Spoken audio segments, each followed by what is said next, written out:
Kita tadi dari mana? Dari kantin, Kak. Oh, dari kantin. Hari ini sibuk kuliah ya? Iya, Kak. Ngomong-ngomong, kita ke sini atas keinginan sendiri atau ada pihak lain yang menyarankan? Gini, Kak, jadi kan saya tuh ketemu sama Kak Bagas. Dia nyaranin kalau misalkan ada masalah tuh harus diceritain, terus nyuruh saya nemuin Kakak. Nyaranin saya buat nemuin Kakak. Oh, seperti itu. Sebelumnya apakah kita udah pernah ke ruang konseling untuk melakukan proses konseling? Belum pernah sih, Kak. Tapi sebelumnya udah pernah belum dengar tentang apa itu konseling? Sering denger, Kak, sama baca-baca juga. Sering baca ya? Jadi kalau sepemahaman kita, konseling itu apa sih? Kita sering baca di akun-akun psikologi di Instagram gitu, Kak. Itu tuh kayak proses pemberian bantuan ke siswa yang lagi ada masalah gitu. Oke, jadi bagus banget. Konseling itu emang suatu layanan yang membantu siswa yang sedang menghadapi masalah ataupun sulit dalam mengambil keputusan agar nantinya mampu untuk memecahkan masalah dan mampu mengambil keputusan yang tepat untuk dirinya. Iya, Kak. Nah, kita sama-sama mencari jalan keluarnya nih. Kira-kira dalam kegiatan ini peran kita itu apa sih dalam konseling kita ini? Sama-sama mencari jalan ya, Kak.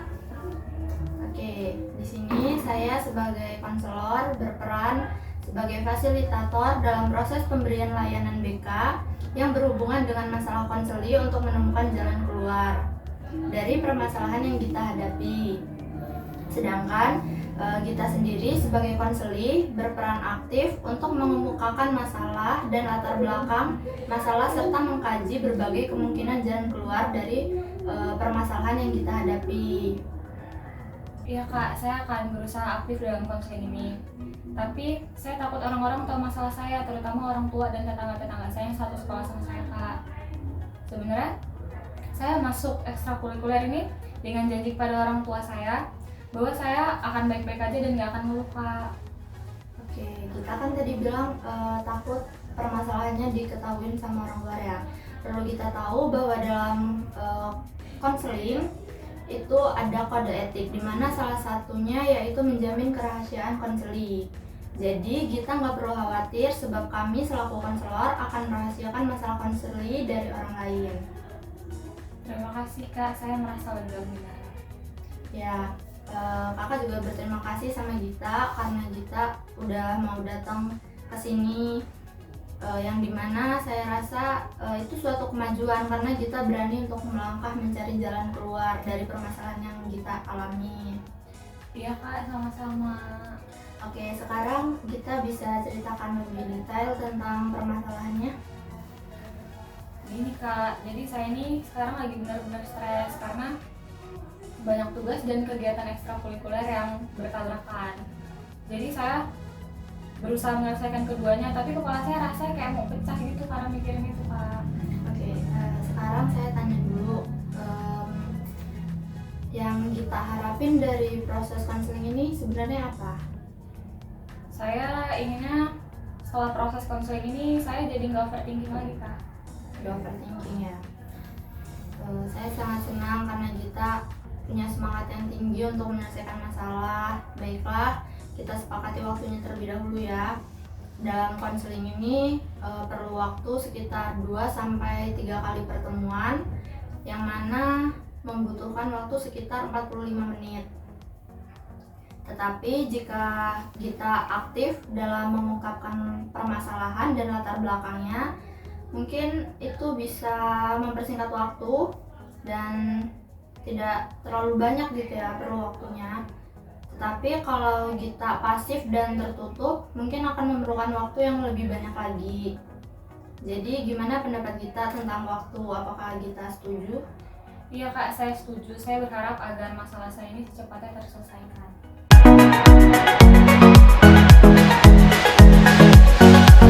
Oke, setelah kita menyepakati waktu, tadi kan kita bilang nggak pengen overthinking gitu ya.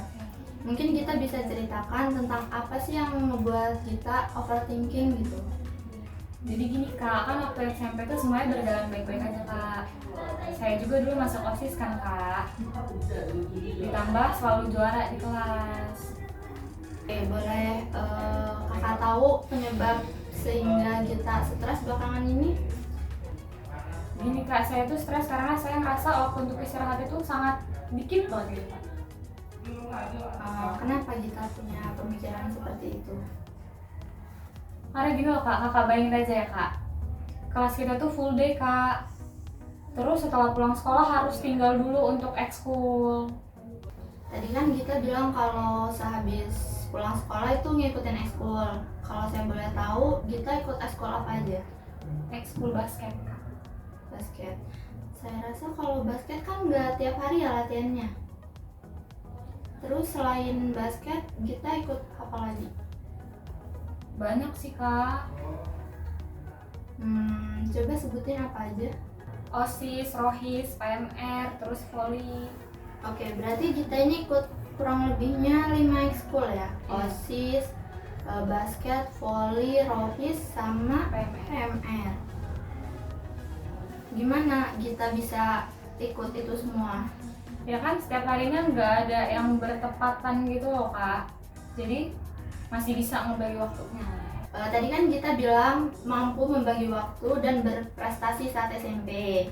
Nah, sekarang kan juga sama, apa yang beda? Iya juga sih kak, tapi kondisi stres tuh selalu ada dalam diri saya gitu loh kak. Kadang-kadang kepala nggak berhenti berpikir padahal tubuh tuh kayak udah capek, udah pengen istirahat gitu. Oke, jadi kita ini stres karena terlalu banyak ngikutin kegiatan ekstrakurikuler ya? Iya. Tapi kita ada niatan nggak buat ninggalin salah satu dari 5 ekskul tadi? Nggak mau kak, saya tertarik sama semuanya. Oke, jadi semua ini berkutat pada Gita yang bersikeras ngikutin semua ekskul ya? Iya kak, kira-kira kenapa ya kak saya bisa ambisius itu? Sebenarnya apakah Gita marah sama diri Gita sendiri? Marah iya, kesel juga, tapi saya lebih butuh hasilnya maksimal nantinya gitu. Apakah Gita merasa sedih dengan kondisi sekarang? Bener kak, saya emang lagi kayak dongkol banget gitu kak bawaannya. Memang terkadang kita ada kondisi di mana kita ingin merasakan semua hal, terutama hal-hal yang baru ya. Tapi jangan terlalu keras sama diri kita sendiri, karena diri kita juga punya hak untuk istirahat. Iya kak, mungkin itu ya kak yang buat saya stres sama overthinking terus. Kita hebat loh dan bisa nyadarin itu semua. Kak. Oke, kalau begitu kita hendaknya dapat menetapkan dengan jelas tujuan yang ingin kita capai. Dalam merumuskan tujuan ini, kita harus mempertimbangkan siapa saja yang terlibat dalam permasalahan ini. Yang terlibat ya hanya diri saya sendiri nggak sih kak? Benar. Lalu apa yang kita lakukan dalam mengatasi masalah kita ini? Saya harus bisa menghilangkan pikiran yang sering mengganggu saya ini kak. Ya, tapi sebenarnya ada yang lebih penting, yaitu cara menghilangkan itu semua. Itulah masalahnya kak, sulit sekali kak buat menghilangkan. Baiklah kalau begitu, kita juga harus menetapkan dalam kondisi yang bagaimana kita menyelesaikan masalah kami ini. Saya ingin belajar untuk menghilangkan stres yang ada di pikiran saya saat ini kak, dan mencoba meninggalkan beberapa kegiatan ekstrakurikuler dan fokus ke satu organisasi aja. Tapi biar kayak gitu karena udah terbiasa, jadi bawaannya cemas, tegang gitu loh kak, karena stres. Oke, baik. Tapi dengan syarat kita harus melakukannya 2 kali atau 3 kali sehari ya. Saya akan melakukan latihan sebanyak 2 kali sehari deh kak. Nah, sekarang coba kita rumuskan apa tujuan yang ingin kita capai setelah konseling ini. Saya ingin hari-hari saya menjadi lebih tenang kak. Terus saya ngerjain tugas dengan enjoy dan berkegiatan ekskul tanpa dihantui perasaan terbebani dari ekskul lainnya. Oke, bagus. Kita telah merumuskan tujuan untuk mengatasi masalahnya dengan baik. Iya kak. Kalau boleh tahu, apakah kita belum pernah mencoba untuk menghilangkan kecemasan akibat stres yang ada pada diri kita? Udah kak, tapi perasaan cemas dan tegang tuh tetap selalu ada dari dalam diri saya kak. Saya tuh udah nggak tahu apa yang harus saya lakuin. Kakak bisa nggak nunjukin cara lain buat mengatasi masalah saya ini? Oke, tentu. Setelah saya mendengar cerita dari Gita, saya dapat memberikan alternatif dalam ilmu BK yang mungkin dapat kita lakukan saat keadaan atau kondisi itu muncul. Nah, kita dapat menggunakan teknik relaksasi, di mana teknik relaksasi merupakan usaha mengajari seseorang untuk rileks dengan menjadikan orang itu sadar tentang perasaan tegang dan perasaan-perasaan rileks kelompok-kelompok otot utama seperti tangan, muka, leher, dada, bahu, punggung, dan perut, serta kaki. Tujuan jangka panjang dari relaksasi otot adalah agar tubuh dapat memonitor sesegera mungkin semua sinyal kontrolnya dan secara otomatis membebaskan tegangan yang tidak diinginkan. Nah, gimana pendapat kita tentang hal ini? Baik Kak, saya akan coba belajar dengan sungguh-sungguh. Oke, karena kita udah tidak sabar untuk melakukan latihan, maka kita akan memulainya sekarang. Pada dasarnya, kita belajar menguasai tegangan badan kita. Beberapa orang dapat menguasainya, tetapi pada tempat tegangan biasanya badanmu akan lebih tegang. Walaupun mungkin kita tidak menyadarinya. Jika kita dapat belajar mengenai tegangan otot dan merileks otot kita, maka keadaan rileks ini dapat menolong mengurangi kecemasan dan rasa tegang yang ada pada diri kita. Iya Kak, selanjutnya kayak mana Kak? Ya, pertama-tama saya akan menunjukkan kepada kita sehingga kita dapat memahaminya. Satu hal yang perlu kita lakukan sebelum memulai adalah agar kita sedapat mungkin merasa nyaman. Karena ini jangan sampai mengganggu kita, maka saya akan mematikan sinar lampu ya.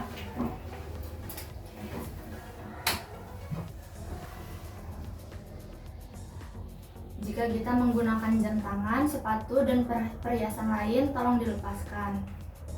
Karena kontak lens membuat merasa tidak nyaman pada saat kita menutup mata. Saya juga khusus menggunakan kursi ini untuk kita agar kita merasa lebih nyaman. Kursi ini emang benar-benar membantu. Sekarang saya akan menunjukkan ke kita dapat tegang lalu merilekskan otot-otot kita. Oke, saya akan mencontohkan sedikit ya. Jadi gini, apakah kita bisa mengikuti? Iya Kak, saya mengerti. Ya, coba diikutin. Pada saat kita menegangkan dan merilekskan setiap kelompok otot, seluruh badan kita akan merasa rileks. Kita akan merasa seperti dibebaskan. Hal ini sangat penting karena terbebas dari ketegangan jauh lebih baik daripada berada terus dalam ketegangan. Sekarang yang penting kita berusaha tetap merasa nyaman, sementara saya akan memberikan instruksi pada Gita. Apakah ada pertanyaan sebelum kita mulai? Enggak ada Kak, tapi kayaknya saya pernah ngeliat gerakan ini di yoga deh. Benar, relaksasi didasarkan pada ide yang sama dengan yoga, yaitu belajar meringankan tegangan. Oke, duduklah dalam posisi yang enak. Nyanyi atau Kak? Pertama, tangan kananmu luruskan ke depan. Dan kepalkan tinju kananmu, kepalkan dengan kuat. Rasakan tegangan pada lengan bagian bawah tanganmu, tahan selama 5 detik. Sekarang buka dan kendorkan tanganmu secara perlahan-lahan. Rasakan perbedaan antara tegang tadi dan rileks sekarang. Sekarang kita akan melakukan hal yang sama dengan tangan kirimu. Luruskan ke depan dan kepalkan tinju kirimu. Kepal, rasakan tegangannya. Buka dan kendorkan secara perlahan-lahan. Rasakan perbedaan antara tegang dan rileks yang sekarang. Sekarang luruskan kedua tanganmu. Tunjukkan jari-jarimu ke arah langit. Rasakan ketegangannya pada pergelangan tanganmu, tahan selama 5 detik. Sekarang kendorkan. Rasakan perbedaannya dengan kondisi yang tadi tegang dengan yang sekarang. Oke, sekarang kita pindah ke bahu ya. Angkat bahu sampai telinga. Rasakan ketegangan dalam bahu, tahan selama 5 detik. Sekarang kendorkan bahumu. Rasakan perbedaan tegang tadi dan yang sekarang. Oke, sekarang pejamkan mata kuat-kuat. Rasakan tegangan di sekeliling matamu, tahan sampai 5 detik. Sekarang kendorkan otot-otot itu. Rasakan perbedaan antara yang tegang tadi dengan yang sekarang lebih rileks. Sekarang rapatkan kedua bibirmu kuat-kuat. Rasakan tegangan otot di sekitar bibirmu, tahan sampai 5 detik. Oke, boleh dikendorkan perlahan dan rasakan perbedaannya. Oke, sekarang saya mau bertanya, gimana sih kesan Gita dalam relaksasi ini? Saya benar-benar ngerasa rileks kak, tapi kok kesannya kayak bertele-tele kak. Maaf sebelumnya kalau saya salah. Kesannya itu ada benarnya, karena Gita baru pertama kali melakukannya. Tapi kalau Gita sudah sering melakukannya, maka Gita akan merasa terlalu singkat. Nah, apakah Gita mengalami kesulitan pada bagian otot-otot tertentu untuk merilekskannya? Enggak sih kak. Enggak. Reaksi Gita ketika memusatkan pada tegangan itu apa? Bagaimana halnya dengan relaksasi? Saya betul-betul ngerasa tegang kak dan gak enak. Sebaliknya setelah rileks saya benar-benar merasakan kenyamanan. Jadi gimana perbedaan antara perasaan tegang dan rileks? Bedanya jauh banget sih kak. Perasaan tegang tuh ngebuat saya kacau, capek dan gak enak. Sedangkan rileks tuh menyebabkan saya ngerasa enak dan tenang. Baik, kita telah memperoleh banyak kemajuan, tetapi relaksasi seperti keterampilan lainnya memerlukan banyak latihan. Jadi kita harus banyak berlatih ya.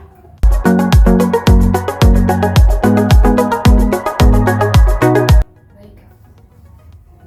Oke, rupanya waktu kita sudah hampir habis. Untuk itu, mari kita manfaatkan waktu yang tinggal sedikit ini. Iya kak.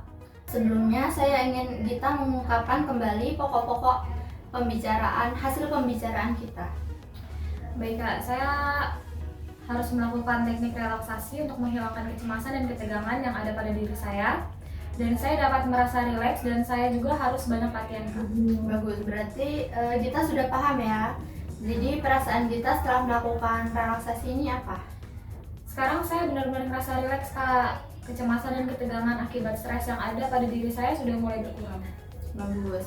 Sekarang saya minta Gita untuk melakukan latihan di rumah 2 kali sehari sekitar 15-20 menit ya. Lakukan latihan di kursi yang ada sandarannya. Cobalah melakukan relaksasi sewaktu-waktu, terutama jika ada waktu senggang seperti setelah bangun tidur, setelah sekolah, atau setelah ekskul, atau sebelum makan malam. Cobalah untuk menghindari gangguan seperti bunyi telepon dan orang yang ingin bertemu dengan Gita. Isilah buku catatan ini setiap Gita selesai latihan. Dimana, kapan, berapa lama, kesulitan apa yang Gita dapatkan selama latihan, dan keberhasilan-keberhasilan yang Gita capai. Apakah Gita ada pertanyaan? Sudah paham kak dan akan saya lakukan. Oke, agar Gita tidak lupa akan pokok-pokok hasil pembicaraan kita tadi, maka catatan yang Ibu buat ini bisa Gita bawa pulang ya. Iya kak. Terima kasih kak. Oke, kalau Gita tidak keberatan, kita akan bertemu pada hari yang sama, minggu depan, dan pukul yang sama. Bagaimana? Ya kak, saya setuju dan dengan cara itu saya akan tahu di mana letak kesalahan saya dalam berlatih. Oke, hari ini cukup sampai di sini ya. Sampai bertemu lagi di minggu depan. Terima kasih banyak ya kak. Sama-sama. Saya pamit ya kak. Iya, hati-hati di jalan ya Gita. Iya, assalamualaikum kak.